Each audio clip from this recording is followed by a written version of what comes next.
Welcome to my channel guys. Video title দেখে তোমরা বুঝতেই পারছো যে আমি কোথায় যাচ্ছি। তো প্রথমেই সেক্টর 5 এর মেট্রোর গেট থেকে বেরিয়ে একটা ছোট্ট রাস্তা দিয়ে মেন রাস্তায় উঠলাম। এখান থেকে তোমরা অটো বা বাস দুটোই পেয়ে যাবে। আমি একটা অটো করে নেমে পড়লাম ইকো পার্কের 1 নম্বর গেটে।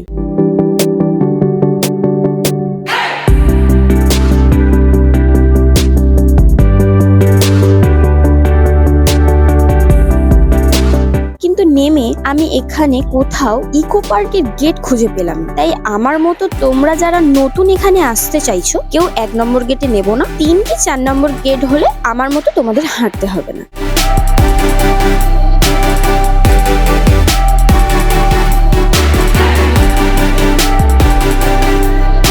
বেশ অনেকটা হাঁটার পর ফাইনালি আমি ইকো পার্কের গেট খুঁজে পেয়েছি। তারপর এখান থেকে 30 টাকা দিয়ে টিকিট কেটে নিলাম। টাইমিংটা তোমাদের বলে দিই, টিউসডে থেকে সানডে অবধি খোলা থাকে 12:30 থেকে 1:30 পর্যন্ত। মানডে কিন্তু বন্ধ থাকে।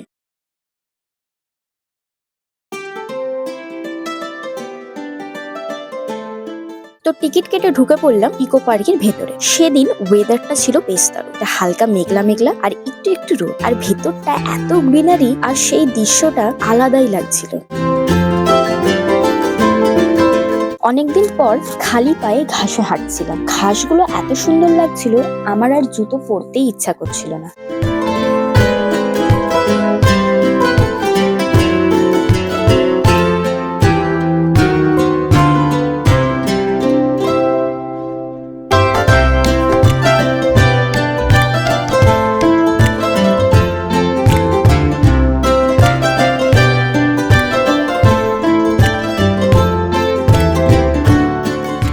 এবারে এই লেক ধরে হাঁটতে হাঁটতে টয় ট্রেনে উঠে নেমে পড়ি জাপানিজ টেম্পলে।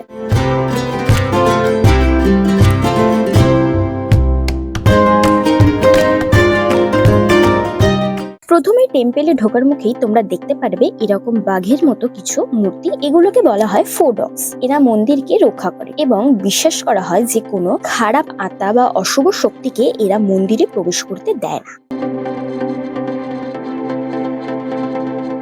গেট থেকে ঢুকেই লেফট থেকে হাঁটা শুরু করি। কিছুটা গেলেই এই পবিত্র জগতের প্রবেশদ্বার দেখতে পাবো।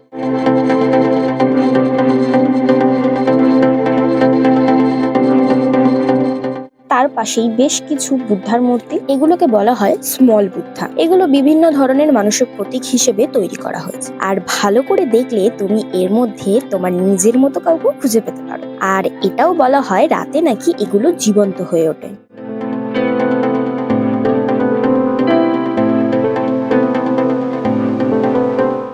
রাস্তার পাশ থেকে দেখা যাচ্ছিল টেম্পেলের চূড়া।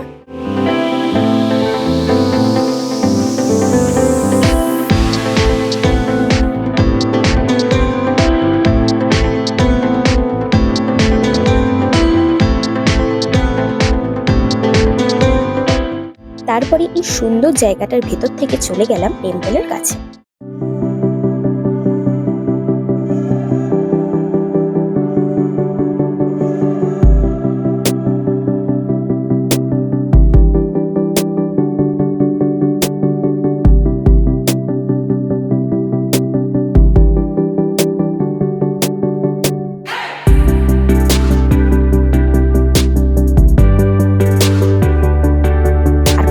ছিল জিগজ্যাগ ব্রিজ। এই জিগজ্যাগ ব্রিজে হাঁটলে নাকি মন শান্ত থাকে। আমার মন শান্ত ছিল কিনা জানি না, তবে হাঁটতে বেশ ভালোই লাগছিল।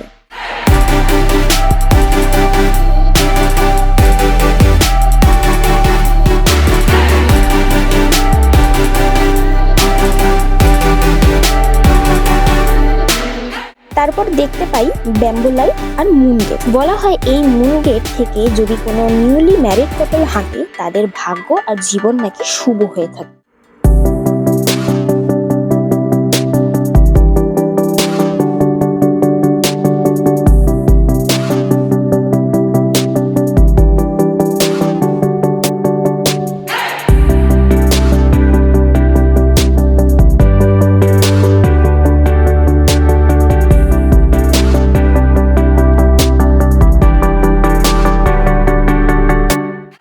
এতগুলো গেট আমরা দেখতে পাচ্ছি, এগুলোকে সিরিজ অফ থোরি বলা হয়। এর ভেতর থেকে হাঁটতে একটা অন্যরকমই লাগছিল। আমি এগুলোকে আর সবসময় টিভিতে বা কোনো ছবিতেই দেখে এসেছি, তো ফার্স্ট টাইম আমি সামনে থেকে এই টরি গেট দেখছি, তো একটা আলাদাই অনুভূতি লাগাচ্ছে।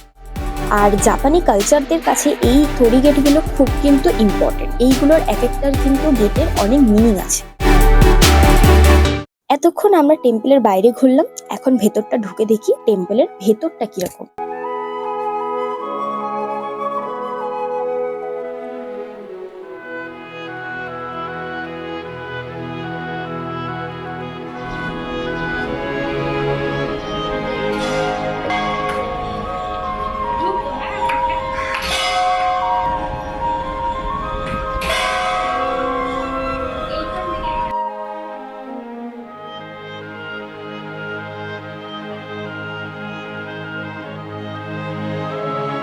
ভেতরে ঢোকার পর হঠাৎ করে বৃষ্টি শুরু হয়ে গেল, আর আজকে মন্দিরের ভেতরটাও খোলা ছিল, তো আমরা বুদ্ধা মূর্তিও দেখতে পেলাম। আর সবচেয়ে সুন্দর লাগছিল ভেতর থেকে বড় একটা ঘন্টার শব্দ বাজছিল, পুরো পরিবেশটাকে একেবারে শান্ত করে দিয়েছিল।